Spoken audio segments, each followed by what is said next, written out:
Allahumma ya rafi'ad darajat, Allahumma ya rafi'ad darajat.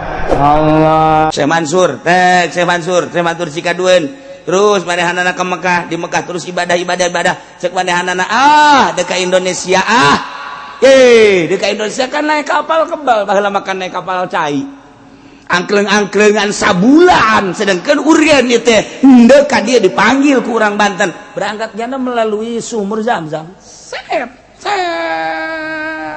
tap naik di Kadomas berangkat jauh kan lebih kan lebih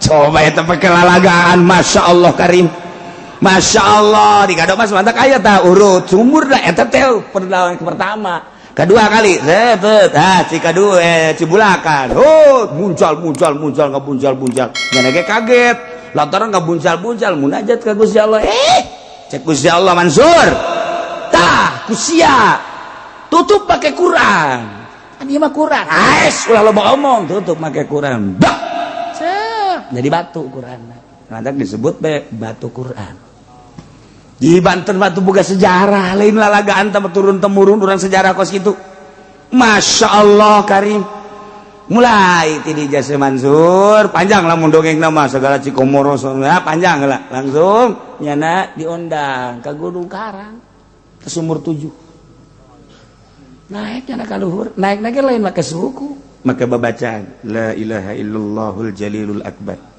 bismillahirrahmanirrahim terus kan ulah ya maksudnya kusnya didarengekeun ke kusnya dipraktekeun lain jang ibadah endahan jang tuh siapa kadinya bae gilir lah naon lah atuh aya babacaanana tuh la ilaha illallahul jalilul akbar bismillahirrahmanirrahim bumi buleud anu nahanan malaikat menang tina nur Kangjeng Nabi Muhammad dengan kekuatan nur Kangjeng Nabi Muhammad bere kula kekuatan perem hiber ge urang cih atuh ka bege moal aya nu kaluar ti nur Kangjeng Nabi ya Allah ya Rabbi itu babari babacaanana eta coba cenah kukula atuh lain sabaca-bacaana kudu ditapaan heula di jero cai ngeueum sajam ulah kaluar-luar dimimitianana ku panglima heula kaluhur innalillahi wa inna ilaihi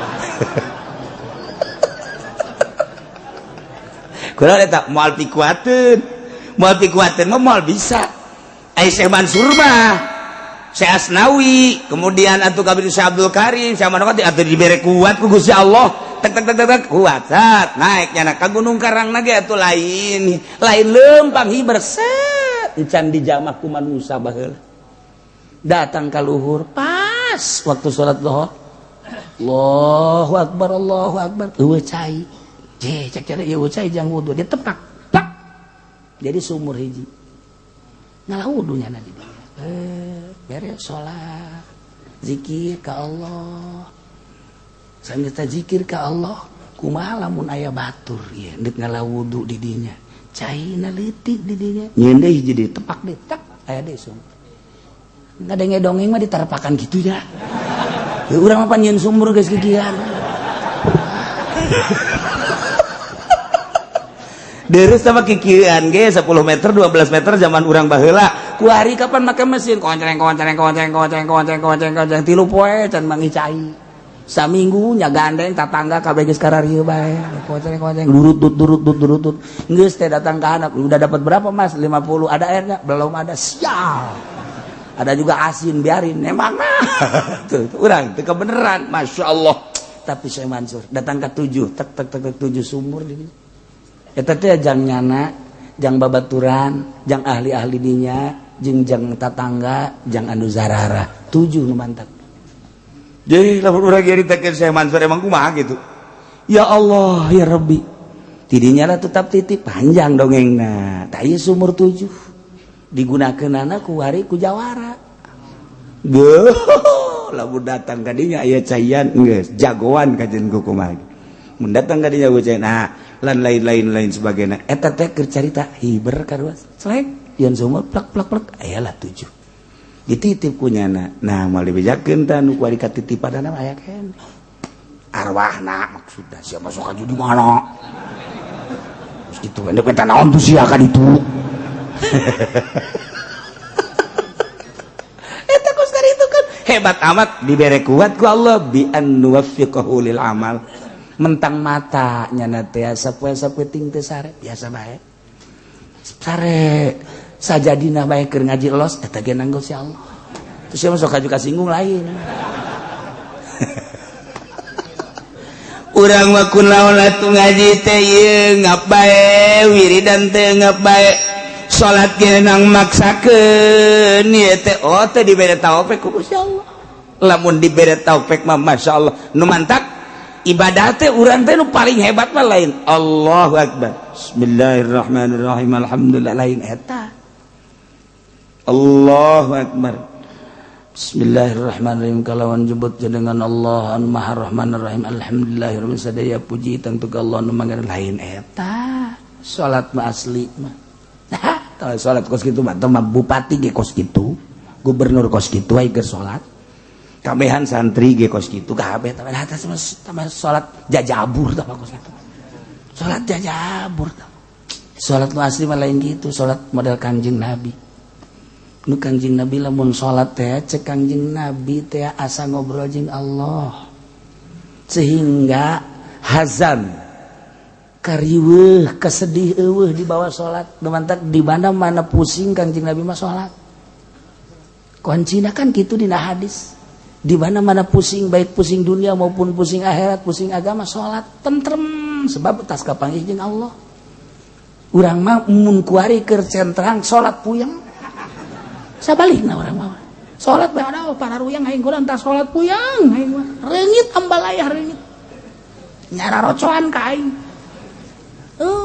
tah eta teh kuat beda teh dibere taufik mah diuk ge tentrem deuk baca shalawat ngeudaheun ya Allah tah kuat taufik lah nah iyalah ketika kiai-kiai dibere taufik ku Gusti Allah daek ngamalkeun Al-Qur'anul Karim daek ngamalkeun isi kandungan Al-Qur'anul Karim nu diterjemahkeun ku para ulama-ulama ku para salafus sholih makanya na leuwih hati-hati leuwih apik leuwih hati-hati leuwih apik leuwih hati-hati emang dek diangkat meureun ku Gusti Allah jadilah sholihin naik jadi waliun min auliyaillah nang Allah dikersakeun ku Gusti Allah dibere daek dibere mantep beramal teh sehingga asa jeung Allah teh nang Allah lain nang nyana ketika ku Gusti Allah dak diturunkeun ilmu aya di nyana Quran aya di nyana naon kitu ngaranna maca kitab aya di nyana hukum aya di nyana dak teges le bareng lah nyana jeung pamarentah bareng lah nyana jeung partai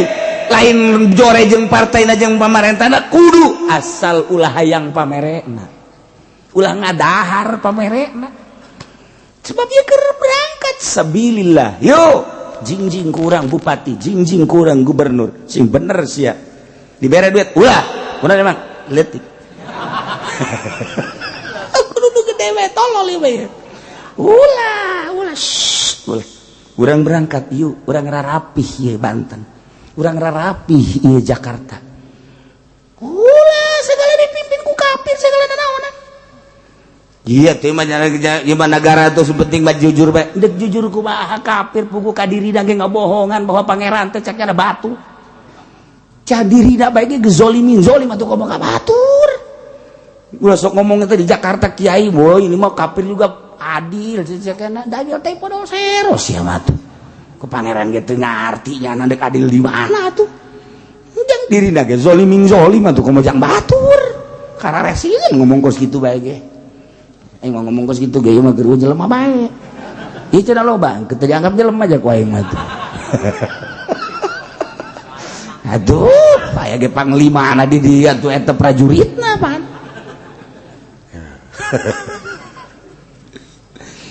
walau syi'na lamun kami ngarsakeun cak Gusti Allah la rafa'nahu niscaya kaula bakal ngangkatkeun ngaluhurkeun ka Balam bin Ba'ura anu geus dibere Ismul Azam berbagai ayat-ayat anu sakitu hebat nabiha ku eta ayat teh walakinnahu tetapi de Balam bin Ba'ura teh geuning akhlada ilal ardi condong kana taneuh bahasana ge Gusti Allah teh akhlada padahal mah dimaksud sakana nu dimaksud nama mala hartina teh condong tapi gak bahasakeunana make akhlada nganggap jelema anu neangan dunia nganggap bahwa di dunia teh bakal langgeng akhlada bahasana ge kinayah nu mantap bahasa kinayah leuwih tajam tibatan bahasa tasrif dilangsungkeun ku Gusti Allah walakinnahu akhlada ilal ardi mun ku urang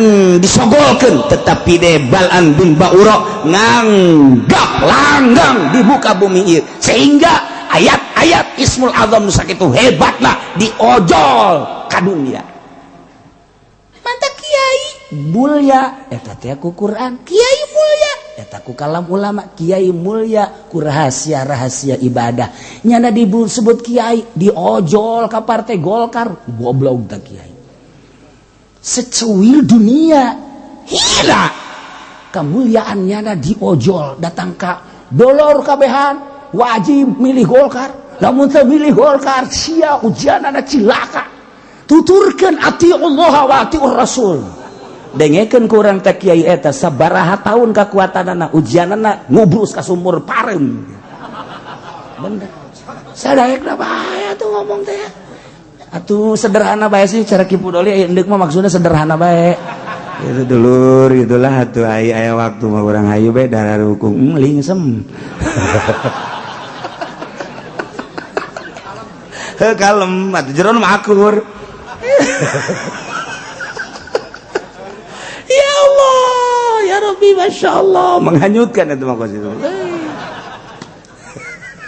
ieu bahasa dage lain lalagan pohara walakinnahu akhlada ilal ard mun ku urang dijabarkeun panjang melalui ilmu bayan mah hiji kinayah nomor kadua na bisa dijadikeun bayan bajis berarti akhlada bimana sakana geus jelas ti dieu teh ilal ardi maksudna mah lain taneuh tapi dunia lantaran dunia teh di jerona adalah taneuh padahal mah dunia mah materi Gusti Allah wa mala ilaiha wattaba'a hawa condong kana dunia nuturkeun ka hayangna anu hina sehingga jana ngadoa wani ngadoakeun core ka Kangjeng Nabi Musa alaihissalam padahal Kangjeng Nabi Musa diangkat jadi rasul endek sabilillah jihad fisabilillah merangan musuh-musuh Allah ditahan ku doa Balam bin Ba'ura cilaka Balam bin Ba'ura dibere hadiah nu embung-embungan ge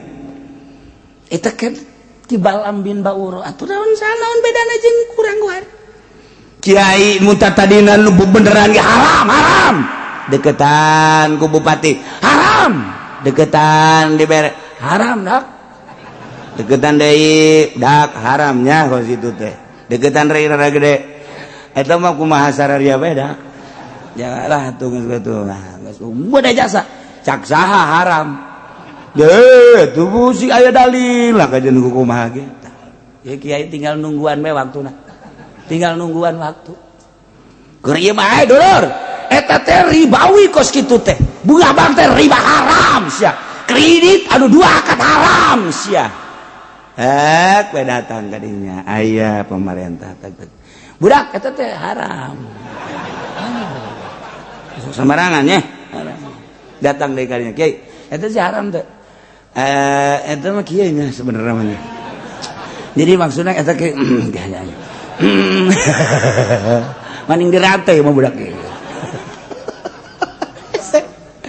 duga heula kiai gaharamkeun kuari gahalalkeun jeung luga ligu kitu kumaha eta dicabut walau syi'da la rafa'nahu biha walakinnahu akhlada ilal ardi teu saeutik keur mondok nama hebat jasa jadi kiai hebat barang mulia kuari diojol kunyana kana dunia bersandinglah jadi mu'ilah depaglah dan lain sebagainya silakan, tinggal nunggu waktu taman kos gitu ngajual ilmu na jajaran kiai lamun jadi muid lain muina sia tah korup jeung pamerena lamun nya jadi muid negakkeun hukum di negara Indonesia hurung sia kajian hukum lagi hurung lamun sia geus nyaritakeun hurung berarti kabeulem sia satu ku ari mui mana ku ari mui teh ya Allah mui teh sebagai filter lantaran negara urang negara demokrasi geus demokrasi mah teu berbau agama lantaran diserahkan kepada seluruh rakyat geus ditunda kos kitu masalah urang boga mui sebagai filter geus atuh agama teh ya ieu teh ya kitu melalui pintu mui sebagai toser jang ka pemerintah ku ari mui na geus polusi di jerona erosi kabelah dirinya teu pernah aya dengungan mui urang teh kuat daging kemari tengah bejaan haram halalna kuari berbagai-bagai lah geus harese ngomong urang horeng di jerona mah atuh lain endek nyaritakeun agama mui teh sarua dunia nu diarah teh atuh geus komplotan kan itu walakinnahu akhlada ilal ardi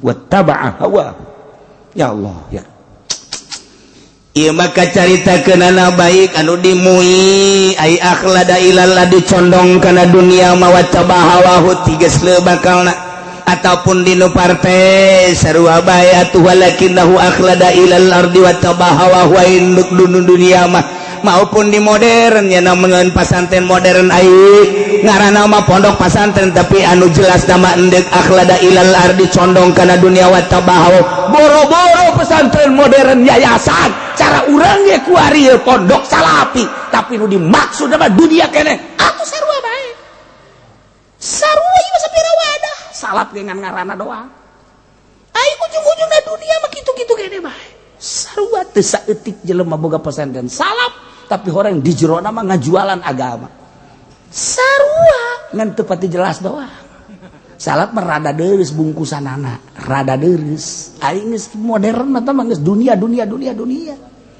moal nyaho ka Allah bae kajeun kukumaha kajeun ngomongna Allah-Allahan bae ge moal sebab lamun endek bener-bener ka Allah kembali ka salap wajeun sasaha ge presiden deuk ka Allah kembali ka salap gubernur deuk ka Allah kembali ka salap pondok pesantren modern jelemana maksudnya deuk ka Allah pasti ka salap sebab tuntunan nu asli deuk ka Allah salapi modern mah hanya omong-omongan ada doang sok renungkeun geura ge renungkeun ku urang deuk ka Allah mantak nu paling pake kasieun ku Amerika pondok pesantren salap pondok pesantren modern mah geus dianggap batur nyana komo tanpa pemerintah mah anak sulungnya anak sulung iya pondok pesantren salapi cek Amerika waduh hese sebab ngadidiknya jangan nama biasa baik tapi di mana geus jadiin pondok pesantren modern mah ngadidikna pohara jasa tahajud berjamaah salat tasbih berjamaah salat dua berjamaah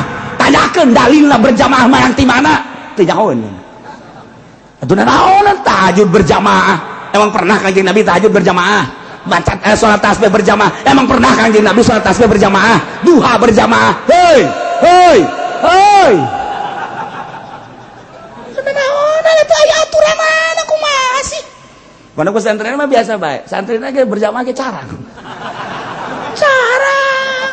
antep bae biasa ngan kiaina ngadoa ya Allah ya Rabbi si eta tilok berjamaah Gusti tamah ai kira-kira bakal bener lalaunan Gusti ulah sakaligus supaya daek bela mulai maghrib doangnya na hiji isya maghrib isya subuh mah tilok engke nya tah sabulan 2 bulan mikirnya dua jeung isya dua pesantren salap mah kos kitu tentrem adem kalem tapi di mana geus daekna sebab berangkat tina nurani henteu kapaksa ya nama masyaallah geus lamun geus kos kitu loba jelema sorangan ibadahna tetep bae di kota di gunung akur bae nah lamun nu tadi cara tadi mah tadi berjamaah-berjamaahkeun asal teu berjamaah berarti tahajud salat tasbih diberjamaahkeun asal teu berjamaah berarti salat tasbih boro-boro masyarakat tak kiai na ge teu salat tasbih.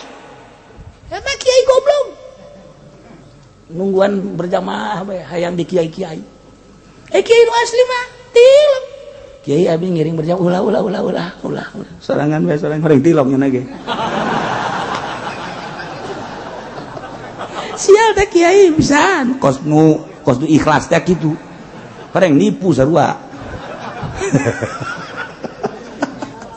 Iqbal ambin banguro nyana teh kapincut ku dunia akhlada ilal ardi wattabahawa pamere pemerintah pamere tokoh akhirna tigesle nyana ngadoakeun jahat ka Kangjeng Nabi Musa alaihis digambarkeun ku Gusti Allah famasaluhu kamasalil kalbi tamil alaihi alhas au tatsrukuhu yalhas sifatan jelema model ban lambin bahoro mah eta percis okos anjing masyaallah kumaha eta anjing tain tahmil alaihi lamun anjeun ngusir ngahardik yalhas anjing mangelel bae aya anjing datang ka urang digebakeun hus anjing mangelel tatrugu atawa diantep ku urang teu digebakeun tetep bae yalhas digebakeun ngelel teu digebakeun ngelel sebab nyana mah jadi watek ngelelna kiai anu cinta dunia kos Bal'am bin Ba'uro eta teh kos kitu sipatanana kos anjing selalu ngelel bae lantaran di jero hatena dunia ngelel kos anjing. Na'udzubillah min halik persis digambarkeun li anna lasat tabi'atun asliyatun fi lantaran ngelel eta watak anjing anu asli. Pakadzalika halul haris ala dunia kitu kene jelema anu kasengsem loba terhadap dunia. In wa'atahu lamun ente mapatahan ka jelema anu cinta dunia la yaqbalul wa'da moal daekeun narima kana papatah tetep bae neangan akur jenjana dunia. Lamun diantep kurang teu dinasihatan walam taizu pawarisun aidon tetep bae dunia bae kiai lamun enggeus kos kitu percis digambarkeun anjing ku Gusti Allah ngelel bae di mana bae dunia yen pondok pesantren modern maksudna dunia sakamahna maksudna dunia di ondangarium maksudna berkat dunia silaturahmi ge ngan ngaran doang nu dimaksudna dunia neangan ka murid ge dunia kiai kos kitu gambaranana anjing mal bisa dinasehatan sama kiai kos kitu kurang dinasehatan ngelel bae marah malah ngegel bisa jadi nasihat ngelel bae ilah kiai mantap kiai asal dibere bae ku pemerintah komo haju asup ka Golkar ngelel bae teteh ngelel dunia beubeuleun bae ka pendopo dunia maksudna diondang ku bupati dunia maksudna naik ka panggung dunia maksudna geun teu cenah kiai ikhlas coba aing mah hayang nyaho kuat teu nyana naik ka panggung ikhlas teu dibere maksudna eta teh ari putaran ka hiji putaran kadua teh nu kitu ngaron tah ai endek calon bupati teh osok ngider gitu kayak panggungan naon ngaranna pun aing mah bunga dengetin nu sejen naon ngaranna kampanye maksudna aing geus nyaho ti tadi teh kampanye hayang ngadenge jelu we gitu tah kampanye ya Allah kiai anu tadi nyakelan Quran kitab kuari kampanye sedih amat hina amat di dadana aya Quran di otakna aya Quran kunaon atuh pake ngadoakeun bos kitu hina amat cicing kiai mah ngadoakeun umat can bisa salat supaya bisa pemerintah anu nakal supaya lempeng ngadoa ka Allah datangnya ka imah nasihatan ketika nyana diondang ka ditu ulah yang pameran nasihatan eta kakara kiai bener mal kebal umurna gege mal kebal umurna di penjara nyana sanu daek pemerintah dinasihatan Sanu daek.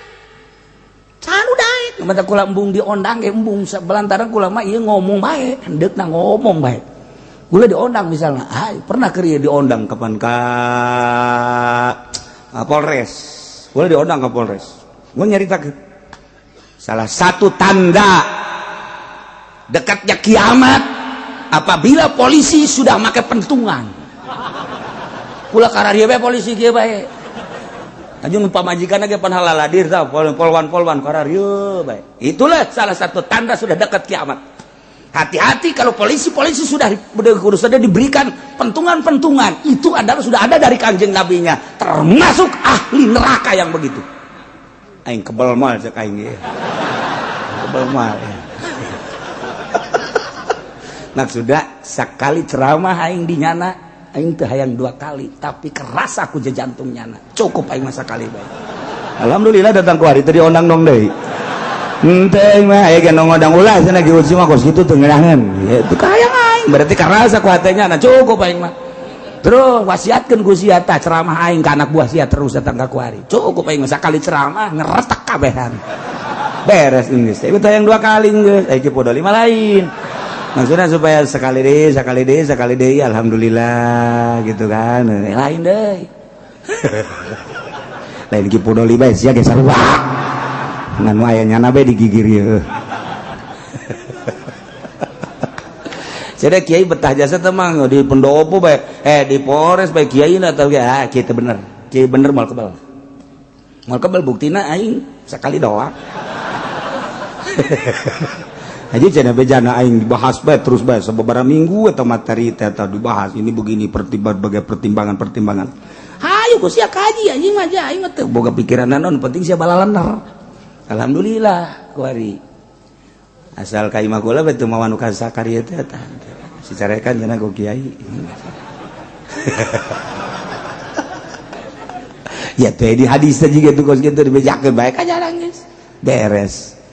Nah, lamun urang dibere taufik ku Gusti Allah dibere embung ka dinya lain berarti urang ulah babarengan jeung pamarentah urang mah sebagai kiai bareng jeung pamarentah tugas urang ngasehatan. Lain urang ulah babarengan jeung jelema nu judi bareng jeung nu judi tapi urang mah tugas ngasehatan. Ulah kaget lamun kiai bareng jeung pemabok keur ngasehatan. Siapa sih sok sariri gitu dianggap bareng burung kiai. Tuh ya iyalah Balam bin Ba'ura sakitu hebatna condong kana dunia digambarkeun ku Gusti Allah kos anjing ngelel bae. Dina kesimpulan anak jelema cinta dunia komo kiai ieu adalah anjing berarti. Masya Allah. Anjing mah parabna teh kotoran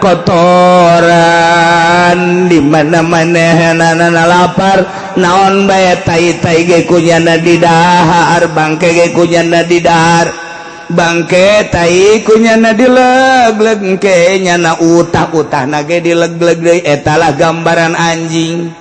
Geus kiai anu cinta dunia dibere ku pamarentah awalna tigeus leuk eta teh sarua jeung ngadaharan bangke utah diletakan deui. Mantak embungeun masyarakat ngaji ka Kiai Golkar teu hayang di mana bae lain di Tangerang bae, Serang, Pandeglang, Jawa Tengah, Jawa Timur teu daekeun. Kunaon? Ruhanina ngambe bau. Sebab nyana ngaletakan utah nyana. Tanya ke orang, siapa teh ngaji kali? Ente, emang kunaon? Ente lah yang moal bae. Emang kunaon siapa teh ngaji? Ente siapa ente bae? Ente, mun ditanya kunaon sih? Ente aya, ente bisa ngomong nyana. Embung bae aing mah. Wih, pancen nyaho pinter jasa. Nyaho aing ge geri mah nyana asana pinter ngeunaheun ku ari mah teu ngeunaheun. Hei, nyana kan make jubah. Aing nyaho, jubahna ge loba. Kana teh sia ente, nyaho teu hayang aing ngaji ka nyana. Teu hayang. Pondokna pan geus agreng nang pamarentah 2 tingkat. Anak sieun teu digarinyakeun. Henteu. Kunaon emang? Henteu lah, geus ngomong sia. Teu daekeun ngajawab teu bisa. Ku sebab lawan teu bisa ngajawab tah ruhani tah mah. Ruhani tah mah hese ngajawabna atuh nyaho aing hese jadi teu hayang. Pancen sia imana deukeut, lain deukeut-deukeut deui dulur mah. aja saya tengah aja henteu atuh sia engke kumaha eta nyaho aing bingung sia jore eta ente aing nyahonya dulur nya pinter nyana tapi aing teu hayang ngaji kajana emang kunaon lo ngomong sia teu daekeun rohani sebabna ngaletah lamun kagambar ku waliullah mah kadeuleu nyana teh utah diletakkan deui bahkan ngising diletakkan kos anjing nih kos itu masya Allah karim ieu cak lain cak kula cak Allah siapa bisa pajar cak aing lah ki uji bisaanan cuma didengekeun bae kos kitu ge didengekeun bae kasih ka ditu ngaji ka aing henteu nyanana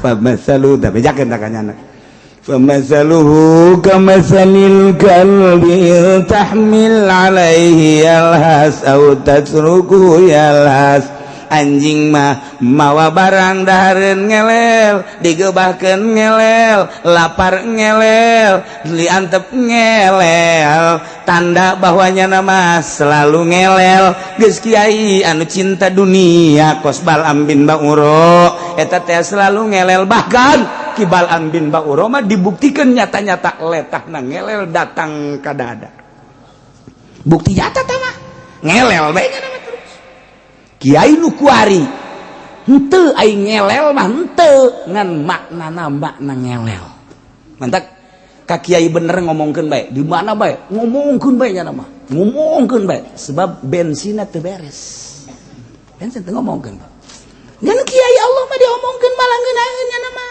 sebab eta hadiah ti Allah lamun aya kiai geus jadi solihin atawa jadi wali Allah diomongkeun nya mah seuri we alhamdulillah kunaon eta hadiah ti Allah dosanya diserot ku nya seakan-akan nya nyerotan dosa urang bersih nu diomongkeun anak mantap ngadoa lagi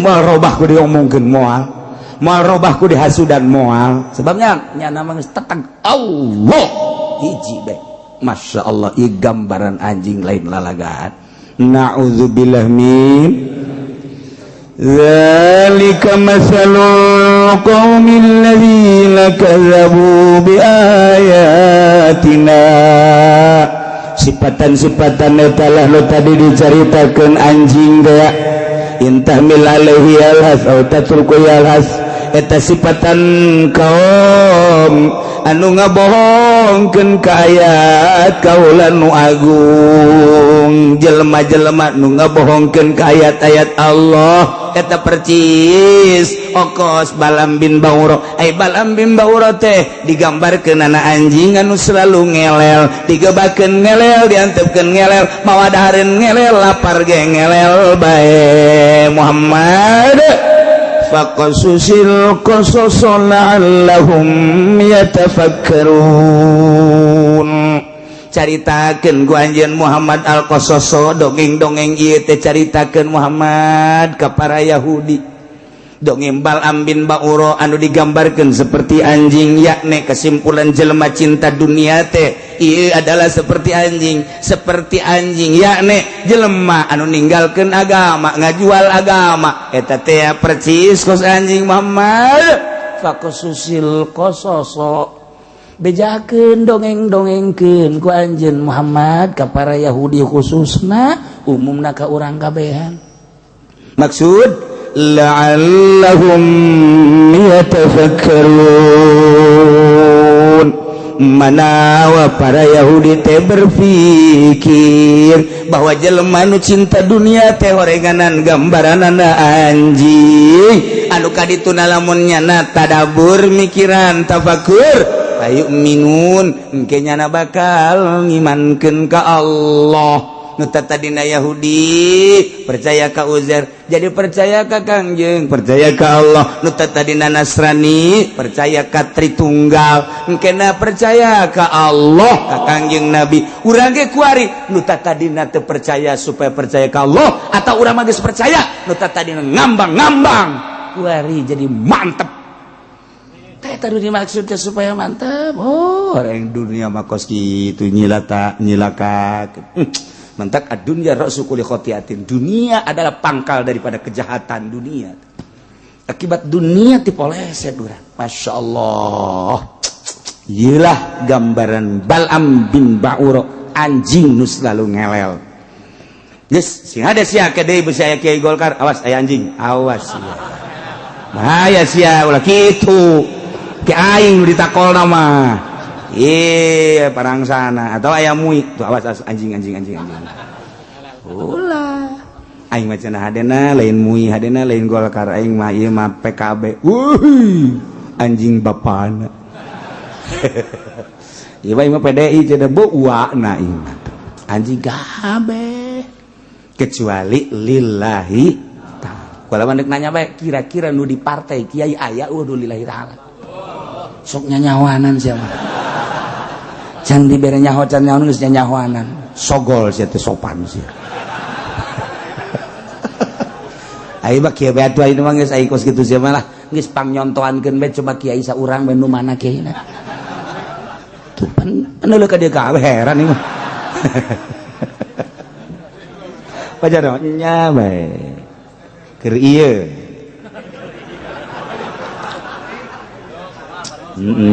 Tuh kamari henteu kuring ngamimitian deui.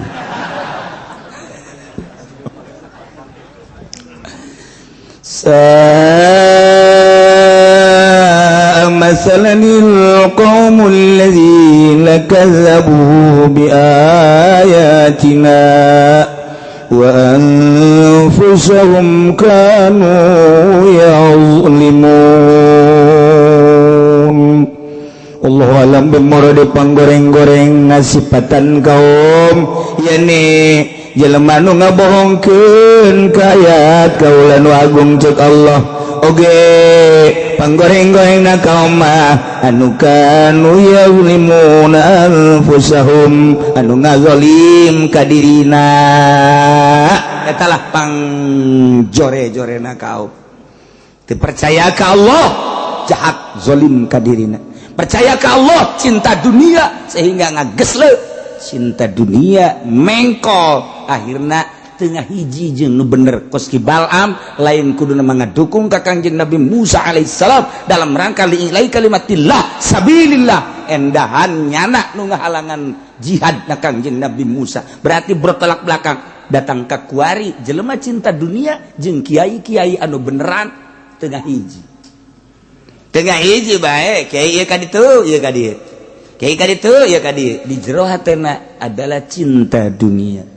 Na'udzubillah min zalik urang resep kana dunia mah tapi urang nyuhunkeun ka Gusti Allah mudah-mudahan urang kabehan dibere resep kana dunia sakadar jang tatalang raga ibadah ka Gusti Allah. Abeh urang salamet kabehan fi dunya wala akhirah. Terakhir sakumaha tadi horeng kabeh kersaning Gusti. Urang datang ka dieu kersaning Gusti. Urang teu bisa nolak kana maksiat kecuali taufik Gusti. Penta ka Allah atuh. Jeung tafakuran geura ge. Renungkeun ku urang. Aing dibere ku Gusti geus datang ka mana? Ngalaksanakeun salat teh ieu teh ku Gusti geus datang ka mana dibere penghormatan jeung anugerah teh wali Allah teh lah jalain nang nyana nang Allah dibere penghargaan daek ibadah zahiron wa batinan jeung teu lesu-lesu ibadah teh boro-boro dia pitah salat tahajud puasa cacak-cacak di titah perang nyawa tarohanana teu berateun wali Allah. Sebab teu kebal hirup di dunia. Jelema jihad fisabilillah maot di medan laga langsung sorga. Nu ieu di imah bae embung paeh. Tinggal nunggu sabaraha tahun sih ngana embung paeh nyana teh embung paeh. Tapi teu ngahargaan ka agama. 10 tahun, 20 tahun, 30 paeh kana paeh. Di akhirat teh berbeda engke. Masya Allah kari. Renungkeun geus datang ka mana urang menghargai Allah sehingga orang dihargai Allah subhanahu wa ta'ala. Orang menghargai Allah bakal dihargai Allah. Allah mah kumaha urangna nu mentak urangna sebab ikhtiar aya di urang Allah nuturkeun ke geus dibere ngeunaheun karakterang hampang ketika geus dibere hampang eta lainang urang anugerah Allah Subhanahu wa taala makin diaku makin nutup mentek kiai nu mantak diangkat jadi wali teu ngaku jadi kiai teu ngaku jadi kiai jeung teu ngaku tukang ibadah ai urang mah masyaallah dipamer-pamer aing mah asal teu tahajud bae rada nyeri awak insyaallah rada nyeri ya insyaallah teu ngaji bae aing mah sapoe asana puyeng eta mah geus bae beak kabeh beak ngaji beak tahajud beak salat ya beak kabeh dihapus kabeh ku Gusti Allah aing mah asana sapoe teu sedekah asana gegeter heuh ngageter bae mah mana sih fakir miskin geus disiapkeun bae maksudna eta mah geus kalakuan aing eta mah geus masyaallah aing mah geus jadi adat kos kitu teh beuh siling sama mata si ngomong aya kuari geus luman eta wallahu a'lam bissawab. A'udzu billahi minasy syaithanir rajim. Bismillahirrahmanirrahim. Walau zuhara lawthun lan lamun lahir afalau faqala ahadubnai maka ngucap sapa salah siji anak rorone anak lanang rorone yaqatil ngucap ing lafaz qatalahu fulan mataini hu ing qatil safah ki anu tapi wa kadzabahul akharu lan ngagorohkeun hu ing had sapa kang ngawan batala lawzu maka batala falaus wa fi qaulin la aniku tetep ing dalam gaul suwiji mah utawi la batala la yabtulul laus ora batala falaus wa gilalan den ucapakeun apa la yabtulu ora batal ya laus bitakdzibi fasikin kalawan ngagorohakeun wong kang fasik walau qala ahaduhum lamun ngucap sapa salah suwijine karona ibna ngucap ing lapad qatalahu zaidun wa majhul mataini huing qatil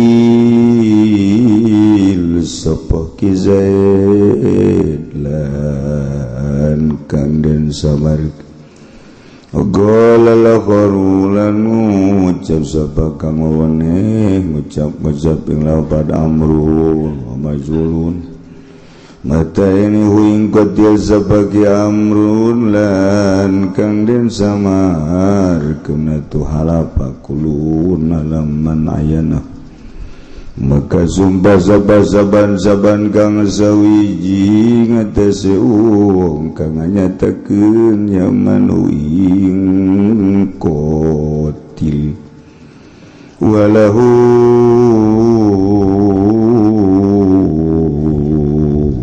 la ikut tetep kadue kulun budayati utai seperempat dia walau angkaral mudda'a alaiha law salan lamun ingkar sapa mudda'a alaih kang den dakwa apa alaih ngatasi kang alaw saing lawas bihaqihi dalam hak mudda'a alaih faqala maka ngucap yang mudda'a alaih ngucap lapar lam akun ma'al mutafarriqin anu Kodadana ingsun ikut tetep sumertane wong kang narima pisah kabeh saking qatil suddiqa biyamini maka den benarkeun ya mudda'a alaih kalawan sumpah mudda'a alaih hiji korena hiji tanda anu kuat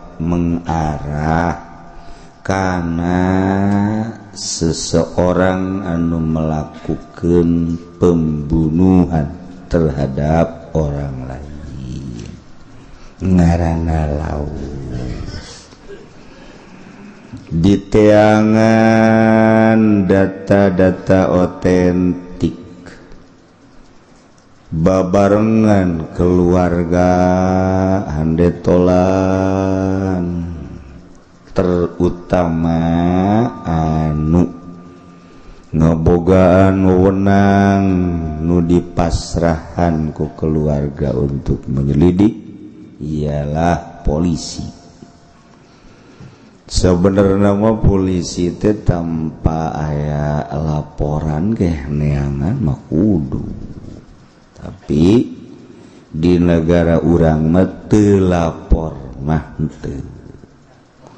Sebab lamun teu lapor eueuh nu ngabengsinan mobil hingga nyana merasa rugi didinyalah katembong jeung katingali eueuh karena Allah tanpa dimodalan teu leumpang dimodalan ge dijadikeun proyek. Kos gitulah polisi-polisi Amerika di Indonesia mah anak buah Amerika. Urang teh ngamakmumna makmuman li Amerika. Allahu Akbar. Urang. Jadi negara demokrasi ia adalah imamna Amerika. Geus urang ngamakmum sagala. Lamun di Amerika na bae loba nu disumput salindungkeun. Leuwih-leuwih pergerakan-pergerakan tentang keagamaan. Anu sabenerna di demokrasi mah terpisah antara laju na negara jeung kemasyarakatan jeung agama, tapi ternyata justru agama kuari nu keur diacak-acak. Gitulah di negara demokrasi. Dibuat demokrasi kabeh kuari sadunya encan aya berhasil mah ngan geus mengarah. Berbagai negara ngayakeun perlawanan tetapi sakitu ayana. Urang mah geus bertekuk lutut kumaha cak tunjuk manehana. Eueuh nu pinter di Indonesia ambalaya. Eueuh nu gagah di Indonesia datang ka bertekuk lutut loba. Buktina urang teu meunang salah saeutik ditampiling ku nyana. Kumis raju, janggot sempong, urang teu meunang salah saeutik dihajar, berarti kan gagah. Tetapi ketika mereka ngayakeun instruksi, urang bertekuk lutut. Kagagahan jeung kapinteran eueuh nanaon. Balok tinggal balok dina pundak, bintang tinggal bintang, sakitu aya. Ulah bangganya na mamawa balok naon atuh nu geus diperlawankeun untuk rakyat. Ulah bangganya na aya bintangan di dinya. Ja urang ge sakapeung waktu mah osok okot bintang 7. Ai keur puyeng-puyeng amat mah. Teu eleh jana mah bintangna 2 3 urang mah 7 sakaligus.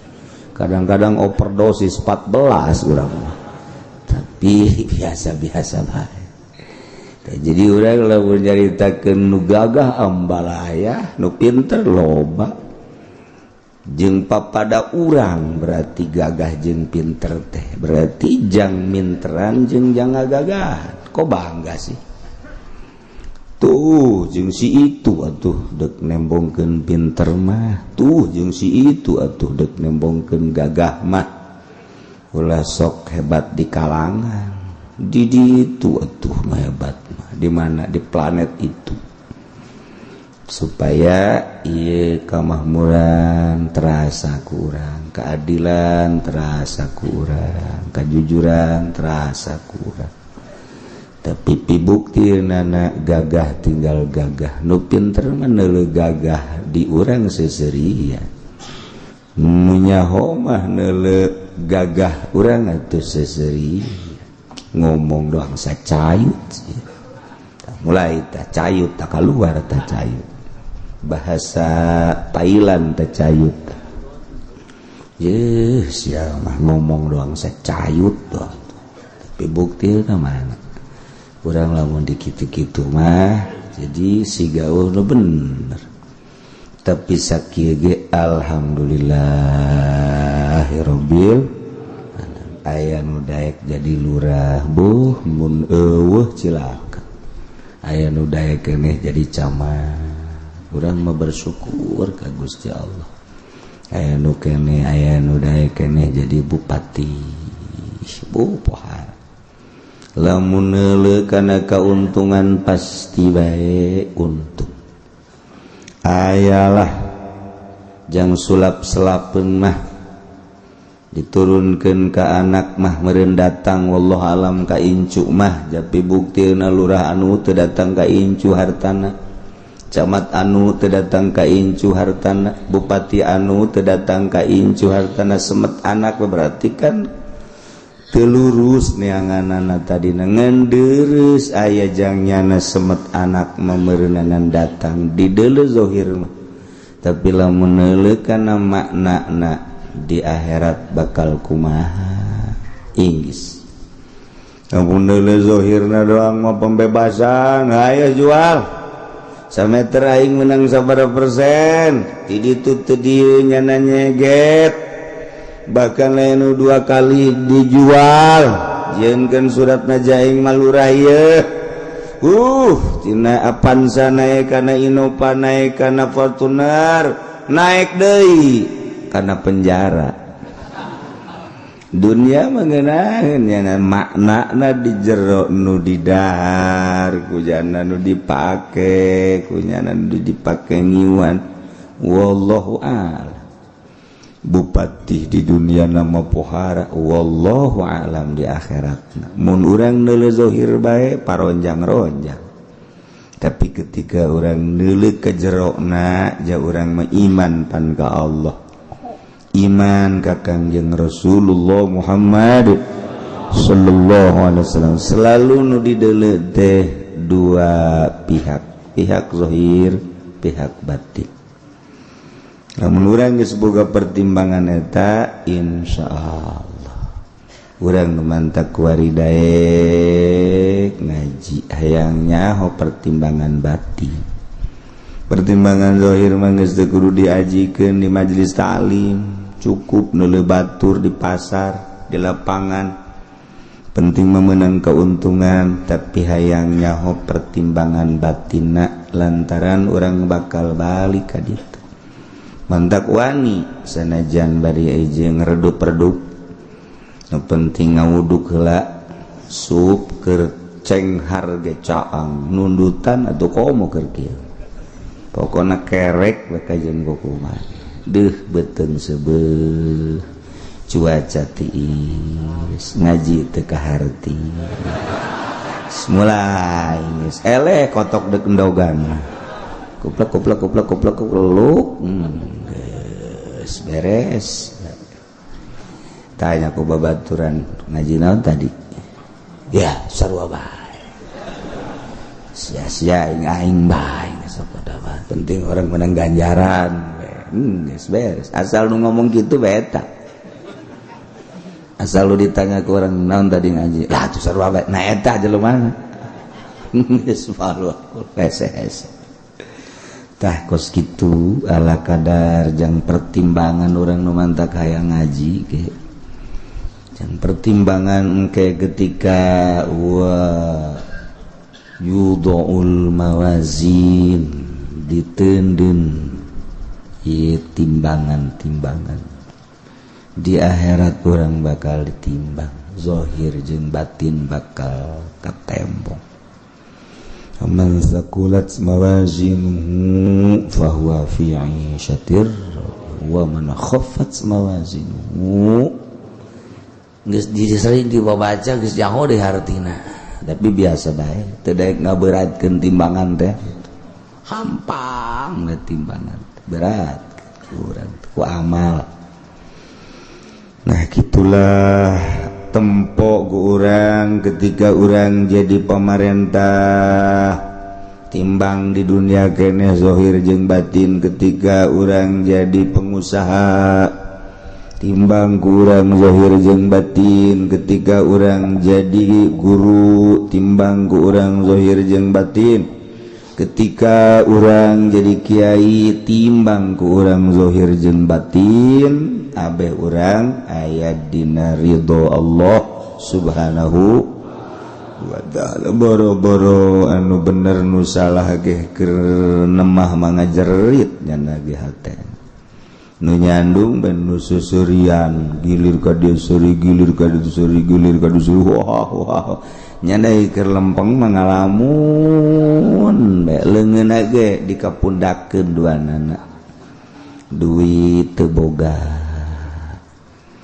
haju pamajikan nu kolot nyarekan nu ngora nyarekan asana hirup leumpang ge teu napak aing ka mana balik padahal mah imah na ngabangun nyana tapi balik sieun neuleuh batur di pos kamling keur main gaple diuk slep ya di lantaran geus aya pemainna opatnya nama datang anyar haju di tukang nyelandeh beureut mobil boga imah gedong tapi nyana hes di pos kamling percis kos tukang beca tah eta jadi sadar aing kos kiamat ieu hirup sadar kos eleh main kos kitu teh keur main beres eleh ngalang layu motor bea duit bea nek balik sieun ka pamajikan besi ditanya tah si mana kak main menang teh eleh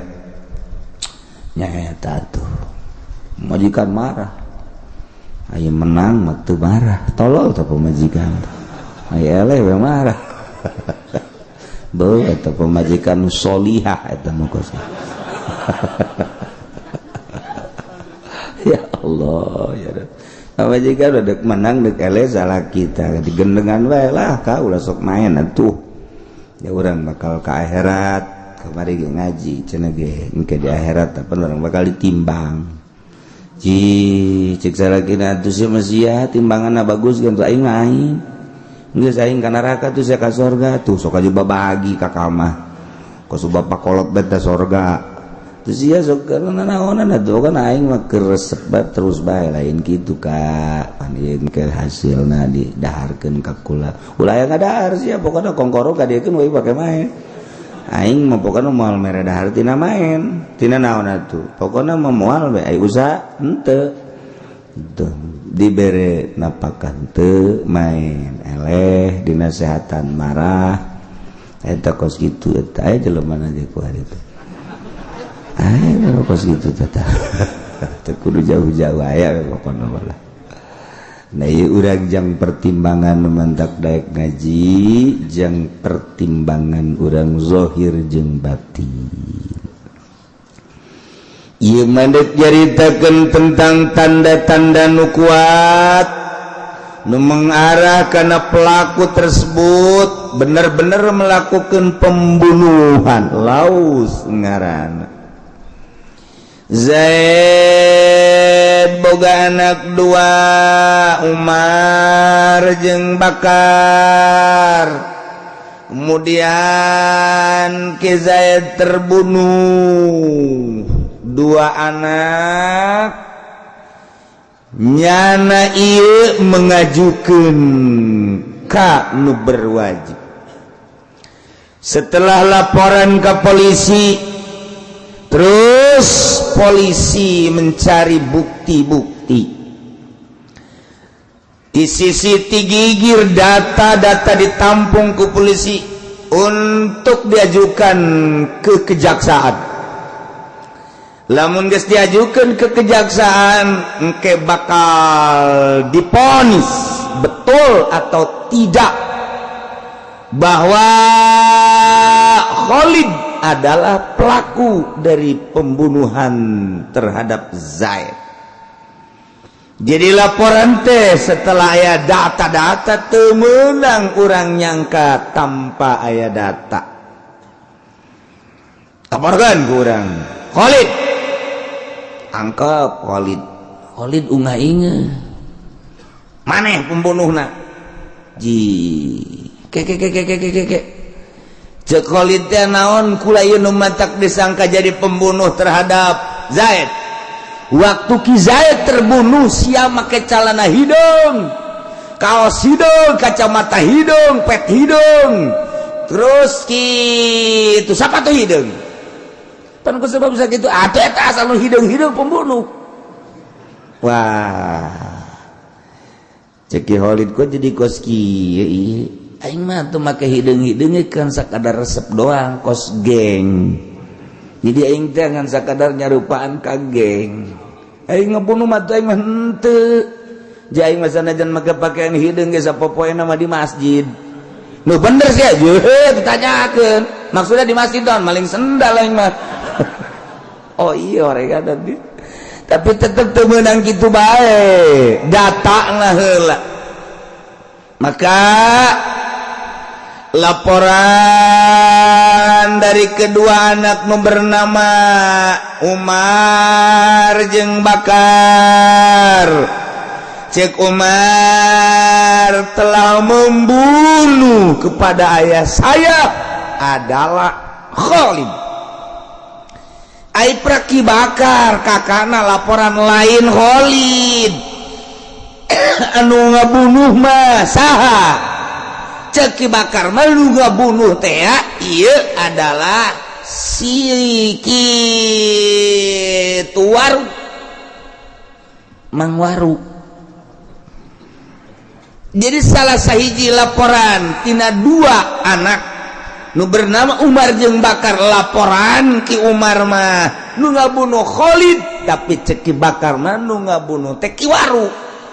Nah ieu kumaha ieu? Sebab dua anak ieu. Walau zuhara lausun lamun lahir tanda mengarah kana perlakuan terhadap pembunuhan Ki Zaid. Aya tanda-tanda anu enggeus ku polisi dirangkum. Mengarah si tandana. Satu aya sendalna. Tanda kedua aya kaos tanganna. Iyalah setelah sidik ternyata aya mengarah ngan masih disamarkeun kene. Tiba-tiba laporan lah salah sahiji dua anak laporan muka hiji ti anak nu ngaran Umar. Cek Umar pelaku pembunuhan adalah Khalid. Faqala ahadubnai qatalahu fulan Khalid misal. Tapi Ceki Bakar bohong lain Ki Khalid. Wa kadzabahu al-aghar. Nu ngabunuh teh lain Khalid ternyata Waru. Kumaha ye tentang laos nu mengarah na ieu batalah laos. Sebab pagedrug ta'arud iza ta'arada syai'an tasakoto. Gugur heula untuk sementara, Penyelidikan lanjut sebab korban aya. Cuman untuk laos yang pertama gugur. Sebab paradok. Tuh nu mantak wa fi qaulin la cek sakaul mah tidak dibatalkan, hanya coba cari deui untuk memperkuat. Apakah data anu leuwih kuat teh anu meunang nyelidik polisi? Apakah hasil laporan dari Umar? Apa hasil laporan dari Bakar? Nah iyalah kudu bener-bener diselidiki, ditampung ku polisi. Setelah tertampung nu mana iya kan hanya sekedar laporan. Maka setelah aya kekuatan, mungkin laporan dari Umar atau laporan dari Bakar atau hasil daripada penyelidikan polisi, kakarak ajukeunlah ka kejaksaan. Mantak waqila wa fi qaulin la yabtulullah. Terus selidiki. Eueuh jalan jang teu kapanggih sabenerna mah untuk di Indonesia. urang teh boga mabes. Alat dages begitu canggih. Komo kuari loba HP. Dari suara HP bakal kapanggih titikna di mana. Iyalah satelit anu luar biasa. Andai kata teka panggih mungkin teu dilanjut atau mungkin diamankeun. Sebab naon? Urang geus kerjasama jeung Amerika. Amerika satelitna dunia. Ketika kesulitan di Indonesia, urang geus basang satelit lapor melalui kekuatan Amerika. Bakal kanyahoan kunyan. Anu menyelidikna tetap di Amerika, tapi satelitna langsung aya. Jelema bakal kapanggih. Lamun deuk nyaan ngan modal kudu gede. Jadi modalna neangan kotok kudu beak sapi.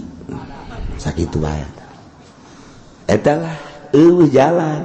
Lamun urang endek ngalaksanakeun sejujur-jujurna jeung seadil-adilna di Indonesia, moal beak teu kudu menang ti rakyat untuk melaksanakan penyelidikan dan lain sebagainya. Indonesia negara terkaya sedunia. Indonesia menjadi paru-paru dunia. 5 benua Indonesia lah jadi paru-paru. Sebab di Indonesia mah pohon naon bae jadi. Dunia 5 benua nu jadi paru-paru adalah Indonesia, negara terkaya Indonesia. Carita minyak Indonesia loba. Nu diberitakeun ku urang sekian di paling nama wallahu a'lam. Carita logam di urang logam naon nu eueuh. Ti mimiti logam emas, logam perak, logam perunggu datang ka Barlen aya. Di urang Indonesia carita besi dek besi nomor model kumaha aya. Dek carita gitu pepetetan petet naon eueuh di urang. Jajadian segala rupa urang mun nyaritakeun maka sapira maka ngan saukur Arab mah ngan saukur boga korma jeung kacang doang geus sakitu. Tapi di Indonesia aya hui, aya ketela, aya singkong, aya dangder, eta keneh. Masya Allah, Masya Allah. Haju dijieuna ge geus model-model goreng dangder. Coba hayu pais dangder. Ditayekeun deui kuari jadi katimus, dibawa deui ka Garut jadi keripik, dibawa deui ka Lewo jadi endog lewo. Ambalaya dangder keneh. Indonesia mah kaya raya tina bubuahan geus pohara jasa. Di mana aya di negara luar tangkal awi di urang Ambalaya. Nu mantap begitu nyeun pabrik melak awi caknya mah meureun model ku urang mah bosen. Pelakunya awi diturutan ku urang melak awi segala rupa aya kaya raya di urang. Lain lalagaan. Cuman ieu urang mengelolana hiji kurang bisa ketika bisa kurang teu dihayukeun. Urang lamun nyaritakeun di Hongkong Masya Allah di Hongkong malah mun aya jelema boga kaleuwihan boga kabisa ditarik ku pemerintah produksi mana dimodalan ku pemerintah dimodalan di samping dimodalan anu ngembangkeunana pemerintah jeung nu masarkeunna pemerintah. Ieu lah Hongkong matak maju. Tah, kamari nu mentek kulah yang jadi presiden teh eta. Maksudna nurutan di Hongkong. Bisa nyieun naon bae pemerintah nyahoan, modalan, pasarkeun ku pemerintah. Jelmana diamankeun. Di urang Masya Allah. Kamari urang Pasir Gadung laporkan ke presiden, kula boga kabisa mohon didukung. Naon ieu nyieun pepletokan. Teu didukung. Aduh, presiden parah jasa. Bisa dua rupanya na pepletokan jeung deredet tetep teu didukung. Lamun ieu di Hongkong dikembangkeun hujanan. Di urang mah moal kurang obatna ge tangkal derewek di mana bae aya. Kacentet aya kacentet dan lain sebagainya. Ieu keur carita mahmur jasa. Jadi orang izin ke negara lain, negara terkaya di dunia, tapi jalan teu daek nyambung-nyambung. masih kene ngegejlug keneh bae. Bupati geus sabaraha kali bupati ganti ngegejlug keneh bae. Masya Allah. Listrik masih kene can normal, aya pareung. Saminggu ke pareung deui, saminggu ke pareung deui. Nu usaha di listrik mah pan melalui listrik ni kumaha? Coba jelema usaha ngan sakadar dina es doang. Sedengkeun es mah pan eta kulkas ngabutuhkeun listrik. Nyana geus ngahitung bae sapoe beakna sakean ratus sakean atuh. Teu padeum listrik. Es aing ambal aya. Segera ieu bantut. Ieu teu mikiran teh enten kadinya. Mayar terus bae. Teu meunang we telat mayar. Nah ieu pun urang nyaritakeun berbagai-bagai. Ini kumaha tanggung jawabna pemerintah ulah sok-sok nyana make kenong di dieu. Listrik pikiran tajang rakyat usahana di dinya nyana urang usahana teh di dinya anu batur nu usaha di makanya hitung di Tangerang sabaraha nu usaha melalui kulkas melalui listrik dan lain sebagainya hajunya anu melalui listrik ngelas dan lain sebagainya bener cenah atuh aya genset dan lain tapi kan ieu tanggung jawab pemerintah teh mana. Nah kos gitulah ikir cerita mana kemakmuran mana ieu kekayaan mantap diserobot lah keluar bab urangna gagahna jeung papada urang tapi lamun urang gagah mah emasna besina logam dan lain sebagainya uyahna minyakna dan sebagainya urang kelola urang jual. Adapun engke urusanana urusan pineuwih ti ditu ti urusan jual beuli tah make calo biasa masalah tuh kan gitu ngeunaheun kan kadengen tapi kulantaran urang bertekuk lutut urang nu boga nyana nu ngelola nyana ongkos du pribumi nyana nu boga kauntungan urang di persen pan eta teu ngeunah kana jantung bos gitulah negara urang ieu mah keur carita mana nu gagah mana nu pinter dek ditanyakeun teh eta mana nu gagah mana nu pinter ternyata eueuh pan eueuh si ka urang sok poporongos jakarasana aya teu menang salah saeutik urang dicabok urang didepak orang ka urang doang gagah teh tuh kos gitulah urang lamun ka dinya nyaritakeun pan nya teu senang atuh urang teh senang jadi gitukeun pas teu senang teu nyambung rakyat jeung pejabat asal teu nyambung rakyat jeung pejabat geus tereh kiawat sugro ribut ujian hendak babari di Indonesia mah diributkeunana sebab daun seuneu geus aya tinggal diempos dong tinggalningsong-sorong dong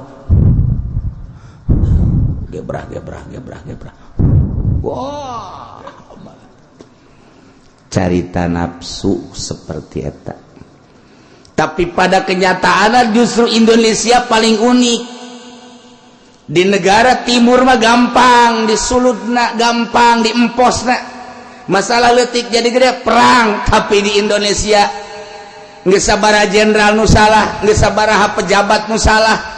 Bupati hampir saralah kabeh, itu keneh camat jeung lurah hampir saralah, hampir ya mah hampir, gubernur hampir, rakyat lain teu nyaho. Tapi ketika diredam be ku kiai dulur langgeus nunggeus manggeus bae eta mah kasalahan nyana atuh urang mah urang bae cepet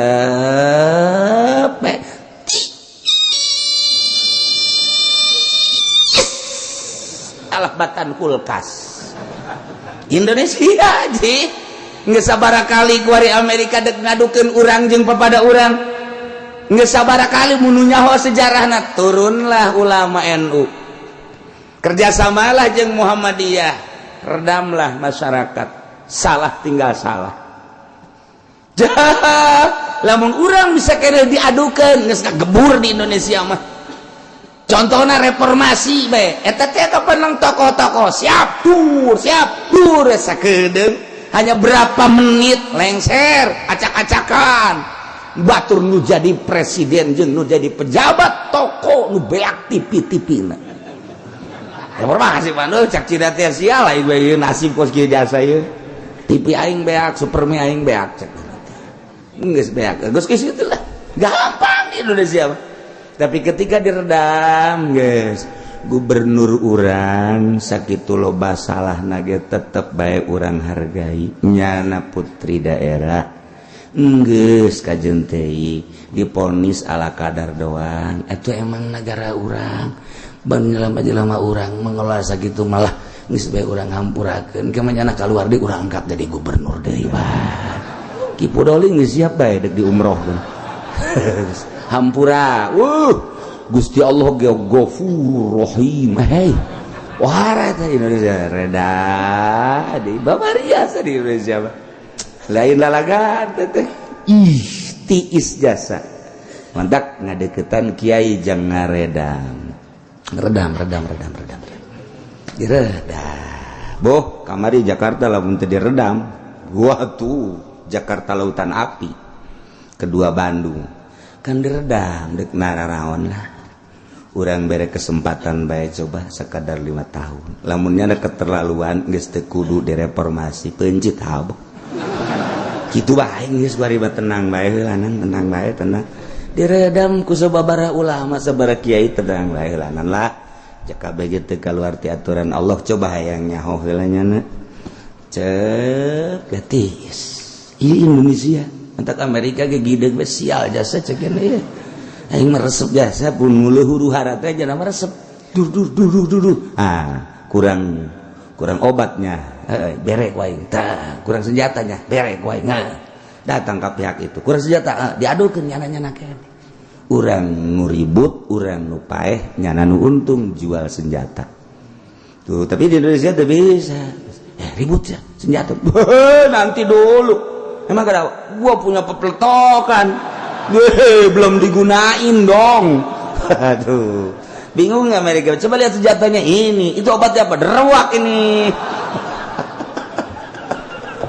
Aduh, Amerika ge puyang aing jangan ngalawan Indonesia mah. Puyang menjasa. Ya lah pun geus dijegurkeun dijegurkeun kan loba kene ketenangan di Indonesia tenang. Kita ulah ngaji geus loba di masjid anu tidak boleh ngaji di mushola anu tidak boleh ngaji kerukunan agama dan lain sebagainya mun di negara batur geus ribut tapi di urang tenang bae mushola teu meunang ngaji di jalan masjid ini tidak boleh dipegadakan pengajian sebab ini adalah perumahan di perumahan ini nah sekian persen Kristen sekian persen Buddha sekian persen Hindu sekian persen Islam jadi sudah tidak boleh mengadakan gitu pengajian wah ya enggak apa-apa nah jadi hareupeun jalan ieu masjid ieu jalan tuh gitu-gitu kan atau emang kancil juga nana tuh pas gitu mengendang di masjid di jalan mah tuh sabodo bolon tak Kristen itu segala Buddha gue boleh ini mah sarannya buat ibadah aja ngaji nggak boleh jelema ngaraji di jalan gue boleh ini untuk umum di harapan imahnya anak harapan imah ambalaya kadi itu tinggal jangan namanya godek cek abadi kayak amat cek jangan beres senjata boga pepletokan gak bisa itu apa itu yang digantungin di sini? Wow, ini lebih dari panah. Apa namanya? Jepretan ini. Wah tuh, lalu jago orang Indonesia ngejepret nak. Wow, atakan Kangjeng Nabi Daud pakai jepretan. Hadiahan kurang Kangjeng Nabi Daud. Ilah hadarti Daud, nu keluar Daud Cikupa.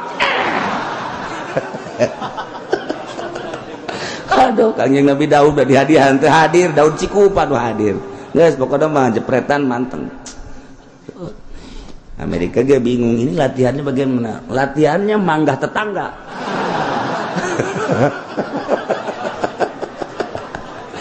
Udah beres. Marah nggak? Udah mau marah mau bagaimana? Tuh orang yang nggak ketahuan sih. Dikira jatuh aja sama dia. Udah beres. Ketika marah juga sebentar. Indonesia mah pengampun dan pemaaf. Udah kalau ketahuan anak-anak ini ngebandring, ngejepret, udah. Iya, saya buahin dijepretan, cokotan los kusia. Beres. Amerika gigi deh, waduh, belum saatnya kita melawan Indonesia. Si pemaaf, Ghafurur Rahim Indonesia. Masya Allah. Ini berkat ulama lain lalagaan. Ngesabara kali nek digedur ke dia teh orang barat, orang Amerika, tapi jago ulama orang. Redang kau mau kerjaan Gus Dur. Nggak usah dilayani. kita aja betak aman baik datang ke kuari urang kuari lamun enduk hayu ke nafsu Nazarudin di mana kuari si Saprudin di mana si Nurdin di mana bangsa dindinan di marana eta kuari teh dak datang ka mana nya mengadilina eta tangga urang mah anu menyon teh di gebugan pan ngerendem di ditu di hulu ka mana irung ka mana ceuli ka mana di peupeulhan tah diasupeun ka penjara ai si dindinan di ditu musabaraha ieu teras atas anu kudu dipenjarakeun jante tapi rakyat caricing bae Ghafurur Rahim geus bae pengampun pemaaf beres geus malah mun kaluar mah geus sasalaman bae sasalaman pelukan geus beres hampuranya geus dihampur aja asa beuh kula mah loba jasa salam geus ulah masalah salah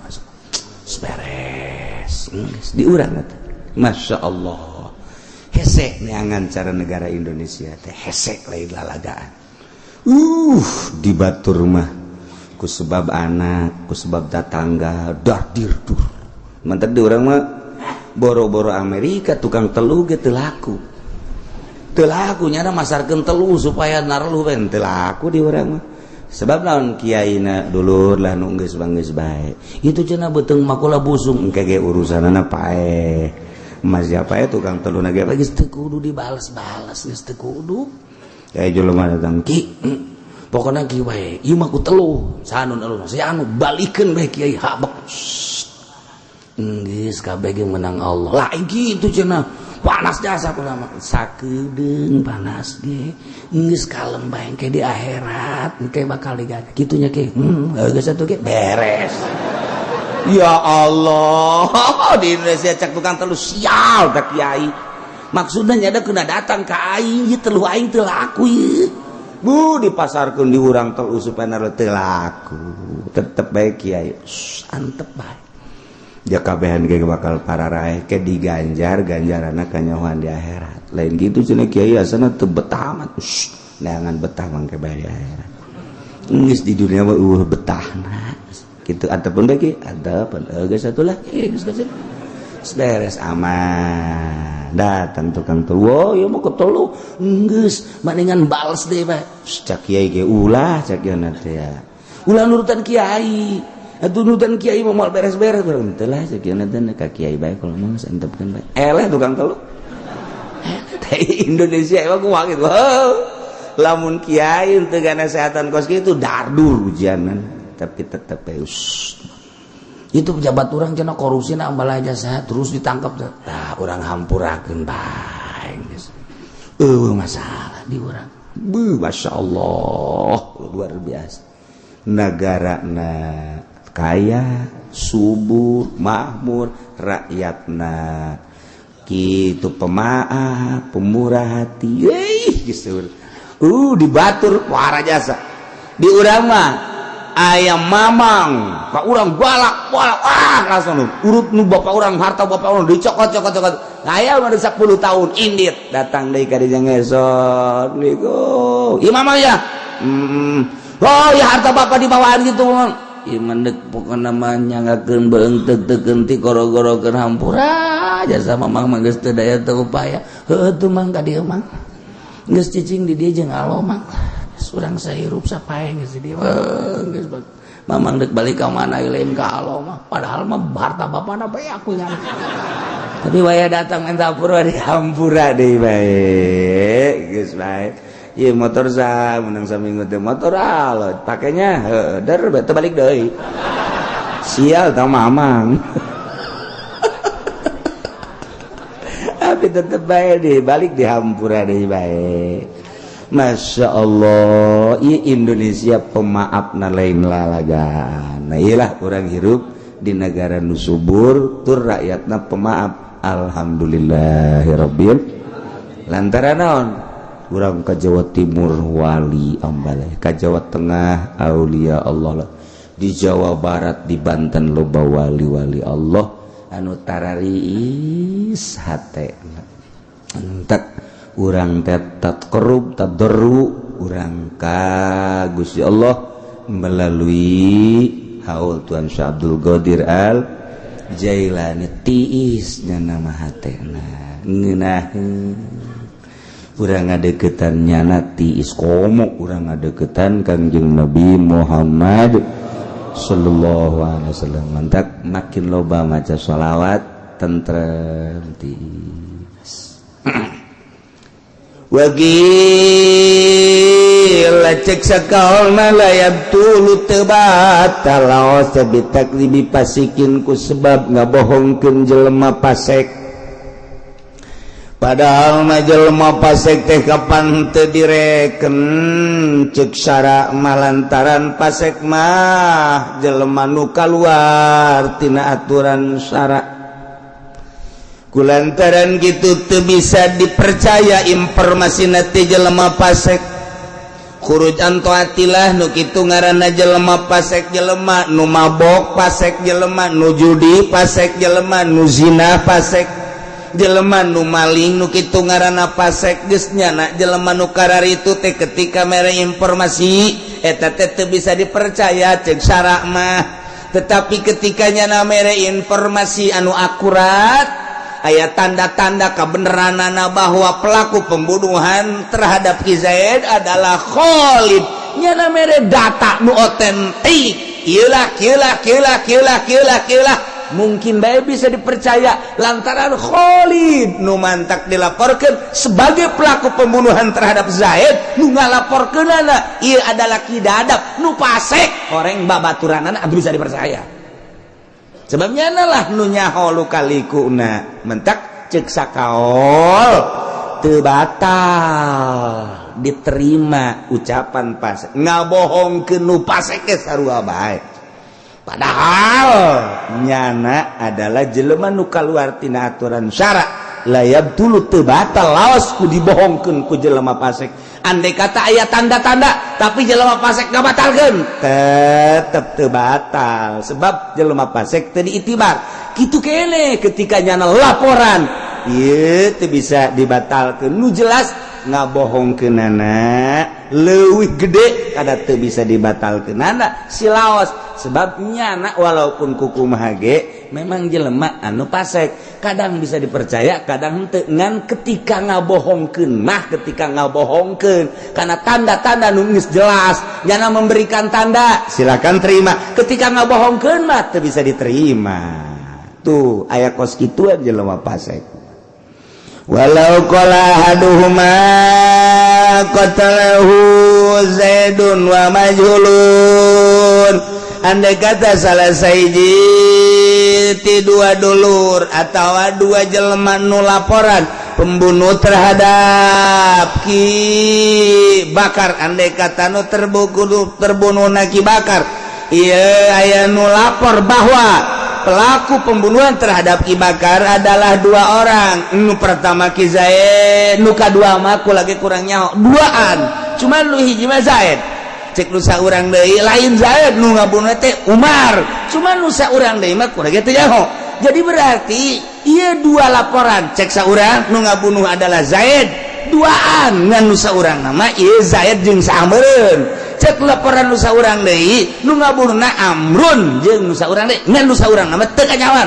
halafa kullun alaman ayyanahu maka sumpahlah saban sahiji yakni tina dua jelema tadi sumpah naon ieu jang menyatakan pembunuhna bener-bener adalah Zaid nu hiji deui mah samar nu hiji pembunuh Umar nah nu hiji deui mah ieu adalah samar maka ketika dua nana daek nyana sumpah bubar untuk sementara sebab naon sebab ieu paradok pelakuna nu hiji Zaid wa majulun nu hiji Amrun wa majulun sumpah halafa kullun alaman ayyanahu nyana sumpah saban sahiji nu laporan teh mudai kasaha ieu nyumpah alaman ayyanu ka jelema nu kunyana dinyatakeun sebagai pembunuh walahu rubudiat nyana engke ieu meunang 1/4 diat jadi lalakoda mun disurahkeun panjang